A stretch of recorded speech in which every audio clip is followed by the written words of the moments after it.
สวัสดีนะครับครับสวัสดี FC ทุกคนสวัสดีพ่อครับสาธุครับเอามื้อนี้กะช่องของพ่น Channel นะครับมื้อนี้เดินทางมาหาอาจารย์ออสที่บ้านนะครับจะพาท่านผู้ชมมาตามเลขความฝันนะครับหรือเลขนั่งภาวนาที่อาจารย์ออสท่านได้นั่งนะครับแล้วก็ท่านบอกว่ามีตัวเลขจะฝากงวดของวันที่16มีนาคม68นี้นะครับจังซั่นรบกวนถามพอนะแนวทางตัวเลขวันนี้มีอันใดแน่พอครับเรื่องเลขเรื่องโชคเรื่องลาภนี่เนาะมันสิมาตั้งแต่มื้อวันที่3พุ่นเด้อเลขตัวนี้อืมได้ออกมาเที่ยเดียวตั้งแต่พุ่นล่ะที่ส่งให้ทาง LINE พวก FC ซุผู้ซุคนใน LINE ที่ผู้บางคนก็ได้ไปแล้วบางคนก็บ่ทันได้ก็คงจังออกคลิปอันนี้กันไปเที่ยเดียวเลยเนาะแม่นบ่ล่ะมันคงจังสิตรงสเปคกันเนาะแม่นบ่คือวันที่3พอได้ ตั้ง เลข แต่วันที่ได้ติ3แต่วันที่3แล้ว คือได้ไวเลย เลขตัวนี้ได้มาตั้งแต่วันที่3แล้วบัดนี้เฮาก็เลยหมู่ส่งไปแต่วันที่3จำได้ว่าสิส่งวันที่5หรือวันที่6นี่ล่ะ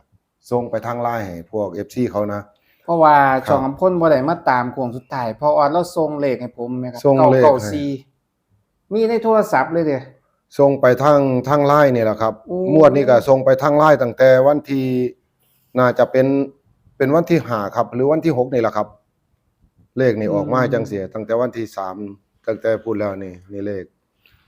คือตัวงวดที่แล้วเฮาก็กันไว้เนาะกับมีตัวกันและตัวตรงงวดนี้ตัวตรงมานี่063เด้อ063ที่ส่งไปใน LINE 063ที่กันไว้ให้ก็กัน263ครับ แล้วก็163ที่กันไว้ได้นี่กัน2ตัวตรงตัวหนึง เรามี2ตัวบ่ปอ มี2ตัวก็ซื้อ63ตัวเดียวนั่นแหล้ว โอ้ ถ้าบ่63ก็กัน93ก็ตีลังกาลงถ้าสิกันเพิ่มก็69จบเลย3ตัวนี่2ตัวนี่เพราะว่าเลขมันมาหลักเดียวกัน ขอถามที่มาของตัวเลขของงวดนี้นะพ่อได้ กันนั่งเฮานั่ง นั่งภาวนา นั่งสวดมนต์ภาวนาอยู่นี่ล่ะก่อนผมสิจัดสิขึ้นอันนี้องค์ธรรมใหม่นี่ มันก็มาแปลกๆมันก็มาบอกสูตรเดียวกันกับ994นั่นล่ะ เป็นอีหยังมาบอกพ่อเป็นจังไดนั่งได้จังไดเลขมาจัง ค ได ล้ายๆก็เฮานั่งภาวนาไปพ้อจักจุดไหนจุดหนึงนี่ล่ะจำบ่ได้มันหลายมื้อแล้วเนาะไปแล้วมันก็โซกัน มันมีคนคุยกันนะเว้ามันเว้าเรื่องเลขนี่ล่ะบัดนี้มันก็เถียงกันมันก็บอกว่าโอ้ยเลขพากันซื้อก็ซื้อกันบ่เป็นมันว่านะตรงก็ตรงโพด อืม มันก็ว่าให้กันไว้แหน่ซื้อคือจังคนเฮาโสกันนั่นล่ะ ครับ กับมีการเคลื่อนการย้ายคือกันเลขมันว่าสิเนาะแม่นบ่ล่ะมันว่านะมันบ่มีใครสิสามารถผูกมัดไว้ได้ทั้ง3ตน3ตัว4ตัวดอกมันว่าสิ มันบ่สามารถสิผูกไว้ได้เบิดดอกมันว่านะมันโสกันนะครับ ก็จังซี่ล่ะบัดนี้ก็เลยมันก็เว้าเป็นตัวเลขออกมาบัดนี้มันก็เว้าเป็นตัวเลขออกมา063บัดนี้มันก็บอกว่าบักอันหนึงก็บอกว่ากันฮอดซื้อตั้งแต่063นี่ฮอดตั้งแต่163นี่ฮอด263โลดมันบอกจังซี่นะ163 263 263 063บอกตัวตรง 063คือตัวตรง โอ้ อืม ให้เลี่ยงขึ้นเลย ให้เรียงเลย063 163 263ครับ อืม นั่นล่ะตั้งแต่อันนี้ตั้งแต่วันที่3หรือวันที่4ล่ะที่ได้มานี่แต่ว่าส่งไปทาง LINE นี่วันที่เช้าวันที่6ก่อนสิไปทำธุระวันที่5หรือวันที่6นี่น่ะส่งไปใน LINE อำพลก็มีที่ส่งไปนี่ ครับ ครับผมส่งออกไปนี่วันที่16/3 6 เกียรติแสดงว่าเจ้าของลงผิดนี่6เกียรติเนาะแม่นบ่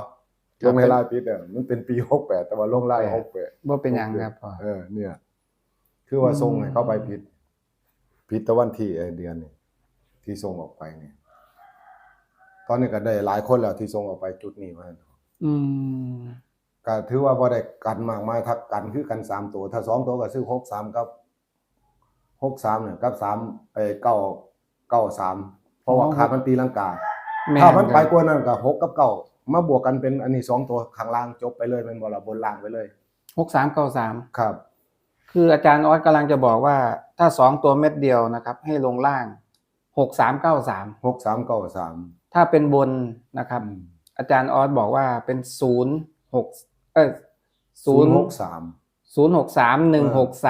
163แล้วก็263 นั่นล่ะ อืม ถ้าอย่างมันไปอีหลีมันก็ต้องบวกเก้าเข้ามาตีก็เก้าเป็น96เป็นบ่ล่ะลงข้างล่างไปเลย คือ3ตัวเนี่ยเลข2ตัว3คู่เนี่ย63 93แม่นบ่ล่ะ ครับ แล้วก็เอา6กับ9นั่นมาบวกกันเข้าไปกันไว้กันตัวนี้ไว้อีกก็ได้ เลข2ตัวให้กัน96 93ตัวตรงมันก็63เท่านั้นเอง ถ้า2ตัว ถือว่าได้เร็วเกินคาดเนาะพ่อ ครับตั้ เนาะ งแต่วันที่3เลยวันที่3 แล้ว ที่ ก็ 4มาเลยตะเลขออกใหม่ๆมาเลย ขอรบกวนถามพ่อแน่งวดก่อนที่พ่อส่งไปในไลน์ผม994นี่ได้มาจังไดครับเลขชุด 994นี่ผู้เฒ่าขี่สร้างมาแล้วเพิ่นมาบอกเลข94ตัวเดียวมานี่ก็เลยว่าผู้เฒ่ามันตั้ง2คน3คนก็เลยว่าตี99ไปเป็นหยังก็เลยว่าสินะหลักร้อยเกิดค่าหลักร้อยเป็น994ก็โซกันเนาะเพิ่นก็ตีขี่สร้างมาฮอดหน้าบ้านเนาะบัดนี้เห็นเพิ่นกระโดดลงจากหลังสร้างมาก็นึกว่าแต่ว่าสิไปรักษาอีกก็เลยบอกให้กันไว้93 95ครับมันขึ้นนะแม่นบ่ล่ะก็เลยว่าตัวตรงนั้นผมก็กัน93 95กับ93เป็นตัวกันผมเขียนบอกใน LINE FC เบิดทุกคนเลยแต่ว่าผมก็เขียนบอก94ตรงนั่นแหละครับ ผมก็บ่ได้มาตามพ่อแต่ผมมาตามพ่ออยู่แต่ว่าบ่ได้มาตามโค้งสุดท้ายนะครับท่านผู้ชมว่าท่านโอ้ยปังๆ ก็ เลย ตั้งกับมันก็อันนี้ไปเลยว่าดอก แม่นเดี๋ยวถ้ามีโอกาสโค้งสุดท้ายก็สิมาตามพ่ออีกรอบนึงแต่ว่าเลขวันนี้พ่อถือว่าได้เร็วมาก ครับ ตั้งแต่วันที่ ได้ตั้งแต่วันที่3มาบัดนี้นอกนั้นหลังจากนั้นมาผมก็เลยยากน้ำเตรียมงานเตรียมอันนี้มาก็เลยบ่ค่อยได้อันนี้ ครับผมเตรียมงานยกองค์ครูธรรมไงก็เลยมือว่านในมือสันวันดี ก็เลยได้ยก ถวายเพิ่นแล้วเฮ็ดให้เพิ่นเบิดทุกอย่างทุกแนวแล้วนี่บัดนี้นี่ล่ะคณะทำเพิ่นก็มาเต็มนี่บ้านเมื่อวานนี่เบิดมื้ออยู่นำกันนี่ล่ะมาสวดซอยกันอยู่นี่อีหยังซอยกันอยู่นี่แต่งอันนั้นอันนี้ซอยกันอยู่นี่ถือว่าครบสมบูรณ์เนาะ ครบ พ่อ สม เนาะ บูรณ์เนาะปีนี้มันทุกปีนี่ผมมันสิมื้อ13ค่ำเดือน4ผมสิป่วยผมบ่ฮู้ว่าโตผมเป็นอีหยังมันมาแต่ที่แรกแล้วตั้งแต่องค์ทำแทรกมาแล้วบัดนี้ผมก็บ่ฮู้จนกระทั่งไปฮู้ครูบาอาจารย์ใหญ่เพิ่นพาเฮ็ดมื้อ13ค่ำนี่ต้องขึ้นองค์ผู้ธรรมต้องขึ้นที่ไปเห็นเพิ่นบัดนี้ของจังบัดนี่มาปีที่แล้วก็เลยไปขึ้นน้ำเพิ่นก็บ่ป่วยเด้ปีที่แล้วผมบ่เป็น13ค่ำเดือน4นี่ผมบ่ป่วยบ่เป็นหยังผมอันนี้มาปีนี้ผมเตรียมงานก็เลยบ่ป่วยบ่หยังทุกปีจนผมได้สั่งเสียไว้ถ้าเกินมือ13ค่ำเดือน4คือมื้อวานนี่แม่นบ่ถ้าผมป่วยนี่ถ้าเกินมือนั้นมาฮอดมื้อนี้คงยังถือว่ารอดผมบอกว่าถ้าผมเป็นหยังก็เป็นภายในมื้อ13ค่ำเดือน4ถ้าล่วงก็ล่วงมื้อนั้นจนผมบอกสั่งลูกสั่งเมียมาเป็น10ปีจนกระทั่งความลับของจังมาเปิดเผยว่าเจ้าของต้องยกองค์ธรรมของจังได้สบายไปต่อไปแล้วก็อาการป่วยของพ่อหลัง ก็ จาก บ่มีครับ ไม่มีเลย ไม่มีมันนี่ ว่างเปล่า ว่างเปล่านั่นแหละทุกปีนี่มันสิเริ่มตั้งแต่มื้อ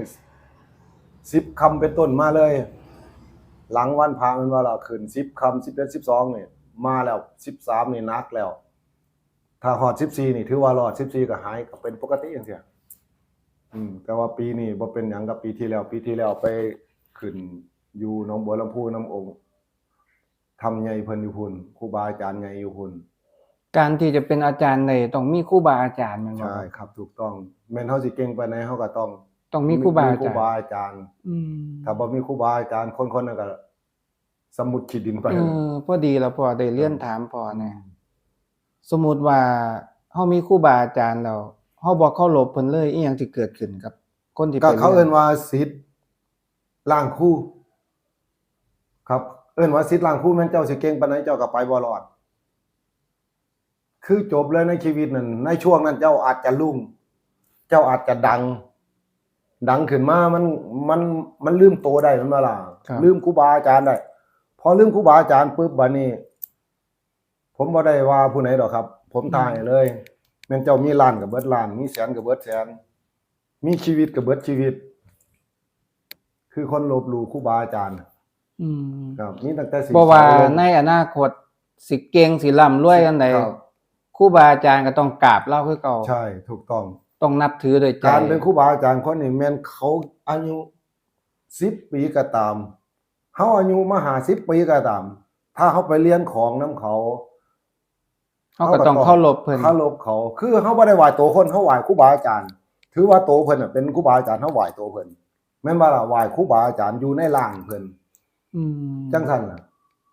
คงยังสิเป็นไปได้นี่แหละจังในภาพนี่อาจารย์เฒ่าเอานี่อาจารย์เฒ่าผู้เพิ่นล่วงลับไปแล้ว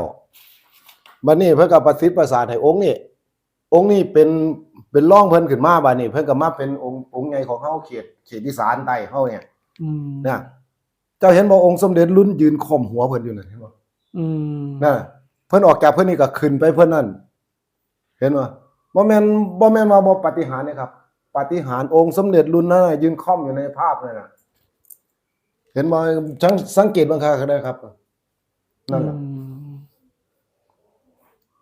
เพราะ เขา ว่า ถ่ายรูปติดออกมาเป็นแบบนั้นเลยนั่นแหละองค์สมเด็จรุ่นนั่นแหละมันเป็นไปอย่างนั้นนะครับ ก็นี่ก็เป็นอีกสิ่งหนึ่งนะครับ ครับ ที่อาจารย์ออดเล่าปฏิบัติมาอย่างเก่งขัดเลย ต้องปฏิบัติ คือ อย่างให้ได้ ต้องหูจักบุญคุณครูบาอาจารย์เนาะชีวิตก็จะไปหนา เฮ็ด ได้ อันไหนก็สำเร็จผล ผมบอกตรงๆเลยว่า การรักษาคนอหยังก็แล้ว แต่ผีเขาเจ้าศูนย์มาเฝ้าๆนี่เฮาตกขมานี่ลางเที่ยนี่จมนะโมบ่ถือเด้อีหลีเด้อครับ ผมบอกเลยว่าสิเก่งสำไหนเจ้าว่าเขามานี่แม่นบ่ล่ะเทั้งผีทั้งสางห้องกันมาวุบวับนี่ เอาติดตั้งหลักแบบ ตั้งหลักบ่ทันเลยแม้กระทั่งจมนะโมก็ยังบ่ถือครับ นั่นล่ะแต่ว่ามันศักดิ์สิทธิ์ได้จังไดเอาน้ำมนต์นี่สาดเข้าไปนี่ผีห้องกากได้นี่เพราะครูบาอาจารย์เฮาเท่านั้นเอง อืม เพราะตั้งแต่ถึงน้ำมนต์เฮาซื่นไปแล้วเฮาคงสิตั้งสติได้โตถ้ากิจเฮาอ่อนเฮาคงสิตั้งสติเฮาได้เฮาคงจังสิมาสวดถืออันนี้ เพราะว่า คือประสบการณ์มา อาจารย์ออดนี่ เวลาเราจะรักษาคนป่วยนะครับท่านผู้ชม เราสินึกถึงครูบาอาจารย์ที่ประสาทวิชามาให้อาจารย์ออด อย่าง ขอบารมีเพิ่น ขอ เนาะ บารมี แล้วก็ เพิ่น ผ่านร่างของอาจารย์ออดนี่ ครับต้อง ให้รักษาคนป่วย เออ ให้รู้ล่วงไปให้ รู้ หายไป ครับ จากโรคหลายที่เป็นอยู่เนาะ ทุกมื้อนี่มันแห่งตั้งแต่มีแนวแปลกๆ มีแนวแปลกๆเนาะพ่อเนาะ ครับ สังคม ผมว่าบ้านเมืองเฮาสิกลับสู่ยุคมนต์ดำแล้วเด้ ผมว่ามันสิเข้ายุคมนต์ดำแม่นอยู่ครับ มันคือเหมือนมันถดถอยลงแล้ว เกิดทุกหม่องแม่นบ่ แม่นมีทุกหม่อง ผมว่ามันเกิดทุกหม่องเด้อันที่จริงแล้วเนาะแม่นบ่ ครับ ข้าวเดียวก็ว่า พญานาคสิงห์คนนั้นทันวะนั่น เพราะ ก็ ว่า ว่าเจ้าพ่อสิงห์คนนั้นทันวะแม่นว่า เริ่มมีหลายแล้วแม่พ่อ นั่น มี แหละ เรื่องแปลกๆให้เห็นเป็นประจำทุกวันนี้ แต่กับมันก็บ่รอด เพราะว่าเจอแบบนี้มาคักๆนี่บัดนี้ ถ้าไม่ปฏิบัติอยู่ในศีลในธรรมเนี่ยนะ องค์ที่เขามาสถิตครั้งแรกเขามาเปิดรูให้เราครั้งแรกเนี่ยเปิดป่องเปิดอะไรเปิดโชคเปิดดวงเปิดลาภว่าให้เราครั้งแรกเนี่ยอำพลสิ่งตัวนั้นสิออกเลยเด้ถ้าเราปฏิบัติไม่ได้ องค์มาเปิดน่ะจะหนี ไปเลย ครับเพราะหนีไปบัดนี้สิ่งบ่ดีเขาได้บัดนี้เพราะว่ามันมีป่องแล้วอะเขามาสู่ตัวเขาบัดนี้มีแต่สิ่งบ่ดีได้เขาบัดนี้ อืม ถ้าปฏิบัติว่าได้ครับ ผมก็เคยเจออันนี้ในตระกูลเจ้าของเนี่ยล่ะลูกหลานเจ้าของนั่นล่ะแม่นางตะเคียนมาสิงร่างมาอยู่น้ำดีๆแม่นบ่ล่ะบ่ปฏิบัติบ่ได้เด้แม่นางตะเคียนนั้นสิไปกินลาบกินก้อยเอาเจ้าของเพาะเจ้าของบ่ถือบัดยามสิไหว้ก็ฮู้จักไหว้เขา แต่ว่ายามกินการอยู่การกินเนี่ยบ่ถือเขา กินสุรุ่ยสุร่ายบ่ห้ามบ่กระลำตัวเอง อยากกินเหล้ากินเบียร์ก็กินอยากอันนั้นอยากอันนี้ก็กินจังซี่บัดผลสุดท้ายแม่นางตะเคียนเขาอยู่บ่ได้ เพราะว่าเขาเป็นเทพเด้อกึ่งเทพนะนั่นน่ะ เขาเป็นระดับกึ่งเทพพวกหมู่นี่กึ่งเทพแล้ว เขาอยู่กับเราไม่ได้เพราะว่าสิ่งของบ่ดีเข้าไปแล้วเนี่ย มันนี่ก็สิ่งหยาบๆเข้าไปแล้ววันนี้อีหยังล่ะสิมาอยู่บัดนี้ ไป เปรตปอบพายทั้งนั้นเลยเขามาอยู่มากินมาสิงมาล่างพายอยากให้หิว จะรับท่านบ่ติ เออ จะแบกไว้บ่ วันนี้ผลสุดท้ายก็มารักษาบัดในห้องกากออกปากคล้องไล่ขาไปอยู่น้ำปลายางผมก็มีนี่ล่ะแนวนี้ เราช่วง 2-3 มื้อว่างั้นได้ยินว่าพ่อเดินทางไปจันทน์ไปไสก็ไปรัก ไป ษา จันท คน ร์ไปรักษาคน เพิ่นเป็นอีหยังพ่อ กับพวกถือของ คือของ ถือของพวกมึนดำพวกอันนี้โอ้ จังเคสที่ไปรักษาอยู่จันทน์นี่เราเจออีหยังมากครับ ถ้าไอ้กับคำบอกอะมันเขาก็ว่าถือของเขมิ้นล่ะเนาะกับมันของเขมิ้นแนวไหน ผมก็บ่เข้าใจดอกครับมันจักสิเป็นของคนไทยหรือของคนอันนี้ล่ะ แต่ว่ามันก็ของอีหลีล่ะโอ้หมอหักออกเนาเบิดเลยเป็นหนัก แบบว่าสงสัยถึงหนังเขาท้อง เพราะว่ามันเช็ดนี่มันเหม็นแหม อืม ฉินเหม็นขนาดเลยกินน้ำมนต์เข้าไปเฮาเป่าหักถอดออกมานี่อ้วกแตกนี่เหม็นข้าวเลยหายคือของเน่าน่ะบัดนี้ไข่นี่เละไปเลย มันบ่แม่นผีมันต่อไป ถ้าเป็นผีนี่ไข่ที่เฮาถอดเนี่ยเฮาสวดคาถาใส่ไข่มันสิสุก มันสิสุกสิเป็นไข่ดาว แต่อันนี้มันบ่เป็นไข่ดาว มันเน่าไข่ก็เน่าในโตคนก็เน่าผมก็รักษาถอดไปในมือเดียวกับมันก็ธรรมดาเนาะก็เฮ็ดแต่น้ำมนต์ไว้กินผมก็เบิ่นสวดให้3รอบพอดีผมก็ย้ายสถานที่ออกจากเขาสุกิมมาออกจากเขตเขาสุกิมมาก็มาแถวเขาชิดกูฏ เขาชิดกูฏตัวน้อยแถวคลองทรายเนาะ แถวกระทิง นั่นล่ะผม แถวกระ มานอ ทิ น ง อยู่ วัดพระบาทพ่วง ครับ ผมก็มานอนคืนที่2ก็มานอนอยู่รีสอร์ทไอ้อะไรทรายๆนี่นะสันทรายติรีสอร์ทอิหยังนั่นน่ะ ผม สัน ก็บ่ ทราย ค่อยรู้ ครับ ครับ นอนอยู่ แถวๆนั้น พักอยู่รีสอร์ทนั่นล่ะเขาให้พักอยู่นั่นล่ะก็เลยหลังจากนั้นตื่นเช้ามาก็มารักษาเขาก็เบิดมื้อล่ะฮอด 4:00 นก็ขับรถออกจาก 4:00 นก็มาศรีราชาเลยเฝ้ามาละคนอยู่กลุ่มศรีราชาอีกคือกันลักษณะลงไปนี่เฉดเดียวกันหมด ส่วนมาก เป็นของ คน FC ที่เอิ้นพ่อไปนี่ก็คือโดนของหมดเลย ครับโดนของเบิดเขาก็โทรมานำโทรศัพท์คือเบอร์อำพลนี่ล่ะที่ออกไปนี่ล่ะเขาก็จดไว้เขาก็โทรมาศึกษาว่ามันเป็นจังไดจังซี่นะ คือเรื่องแบบนี้ อืม ไม่เชื่ออย่าลบหลู่นะครับท่านผู้ชม ผมก็ลงไปผมก็ไปเฮ็ดไปอันนี้ทำให้เขาเบิ่งเขาก็ฟื้นตัวเขาก็ฮู้ตัวได้แล้ว เขาก็อันนี้ได้แล้วเขาก็ว่าเข้าสู่ปกติตั้งแต่ว่าหังร่างกายยังเพลียอยู่ก็เฮ็ด อย่างน้อยก็ได้ปัดเป่าสิ่งชั่วร้ายออกไปเนาะ ครับ พ่อเนาะ อืม ออกจากตัวไปเยอะเลยล่ะ โทรไปมื้อนี้ก็มือหลังมากับฮอดศรีราชา3มื้อเต็มเหยียดเลยลงไปเนาะแต่ว่าทางศรีราชาก็บ่ปานใดดอกศรีราชามันก็งานเบาๆก็ว่าได้ งานถอดคือกันแต่ว่ามันของเบาๆมันบ่แม่นของหนักๆ พอแนมเบิ่งนี่ฮู้เลยว่าไปโดนมาจังไดแบบใด ฮู้เลยมื้อนี้ก็ไป อาการจะต่างกันแมันบ่ ค ค รั รั บบ ต่างกัน หนักเบานี่แนมเบิ่งฮู้เลย ครับ อ่ะโอเคนะครับมื้อนี้ก็เป็นส่วนหนึ่งนะครับ ที่อาจารย์ออด อืม เรารักษาคนป่วยเดี๋ยวมื้อนี้จะให้อาจารย์ออดเขียนตัวเลขให้นะครับ ว่าเลขงวดนี้16มีนานี่เราได้ตัวใดแล้วก็เน้นให้ตัวใดนะครับ 0 6 3 1 6 3 2 6 3แล้วก็6 3 9 3และ9 6นี่เด้อมานี่เด้อสิกันแบบไหนเด้อคือ อ่ะ คือ3ตัวเนี่ย ไอ้ตัวนี้กันเนาะผมเขียนตะกี้มันอัน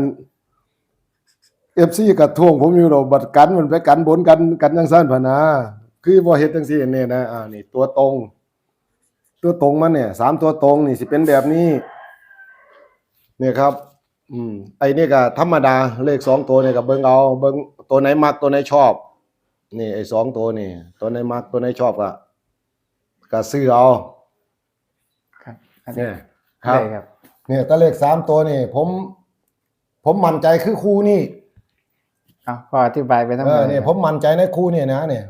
063นี่คือย่านมันเป็นหลักร้อย0เลขตัวนี้บ่แม่นว่าในตอนนี้ก็ผมคือสิฮู้ว่าเลขเขาดังแล้วล่ะเลขตัวนี้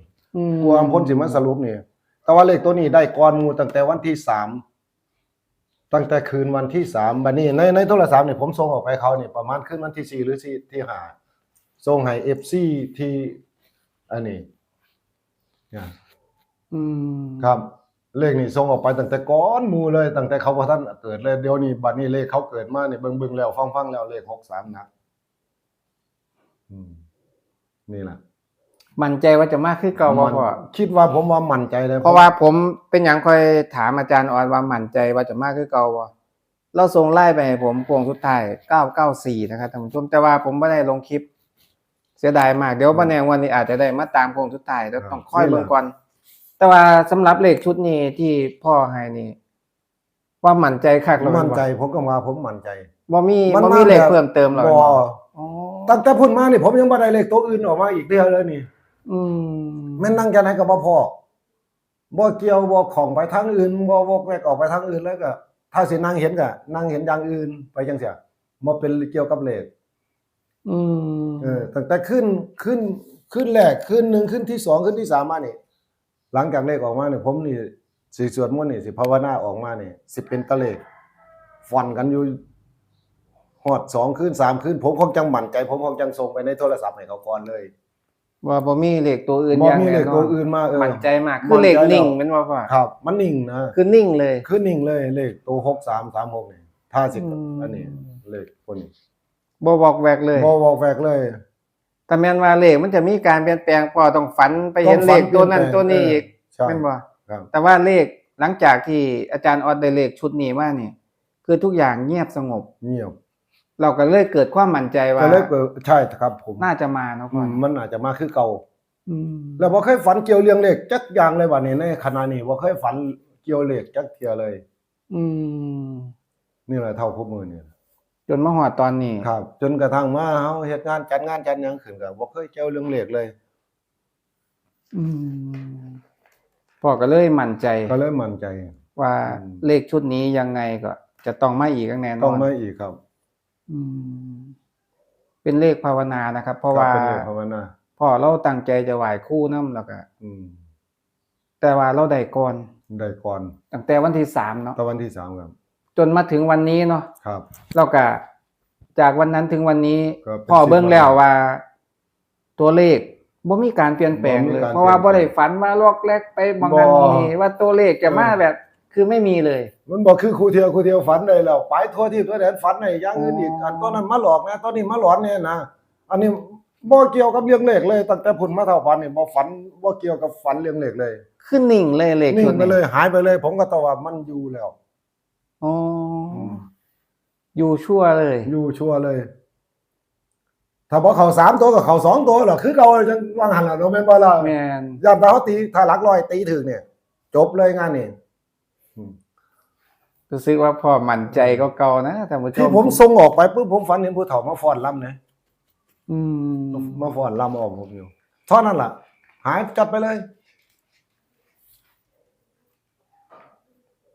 ก็บ่เข้าใจคือกัน แจ้งว่าผู้เฒ่ามาฟ้อนให้พ่อนี่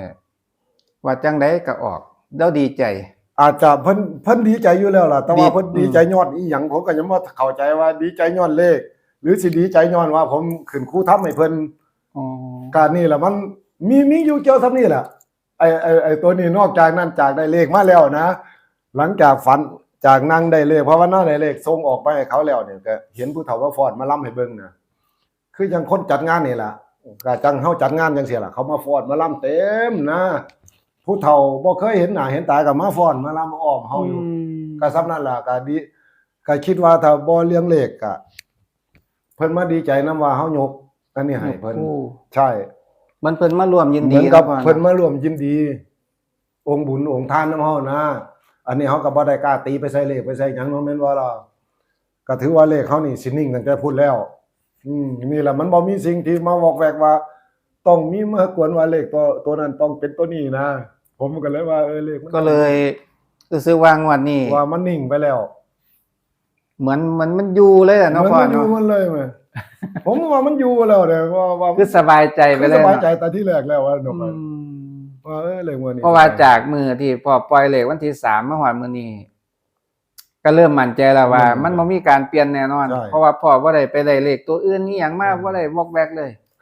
ก็เลยมั่นใจในเลขชุดนี้ ใช่ อืมถือว่าเป็นเลขชุดเงินล้านนะครับ เพราะว่าพ่อมั่นใจมากๆ มั่นใจมากๆเล แล้ว ย แล้วก็หลังจากนั้นที่ฝันมากอะฝันแต่เรื่องดี ครับ ๆคนเฒ่า แต่เรื่ ค อง นแก่ ดีๆ มาฟ้อน เออ มาร่ำให้เหมือน ครับ มาร่วมยินดี ครับกับผมก็ขออวยพรไปฮอด FC ชุดที่เพิ่นซอยไอ้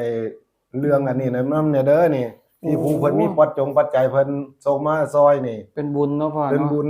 ซื้อผ้าไตรซื้ออีหยังซอยออกอันนี้ซอยนี่เครื่องบวชว่าซั่นเถาะ อืม ถ้าว่าบวชพระก็บวชพระ3องค์ เนี่ยบวชพระเนี่ยถ้าว่าบวชพระน่ะนะครับ ชุดบวชพระ3องค์ ครบชุดหมด อันนี้เราก็บวชธรรม เขาถือว่ายกครูพระธรรมเนี่ยนะยกครูพระธรรมนี่แหละ3ชุดเนี่ยยกมอบถวายให้เพิ่นแล้วเมื่อวานนี่เป็นแก่นี่แล้วคืนสิริมงคลให้เพิ่นแล้ว อืม ที่เพิ่นซอยปัจจัยมานะทุกอย่างทุกแนวได้ซื้อได้อันนี้นั่นล่ะมาสร้างบุญกุศลนี่ ครับจังไดก็ เออ ขอขอบคุณเนาะ ขอบคุณ FC ขอบ เนาะ คุณ พ่อเนาะ FC ไปน้ำแน่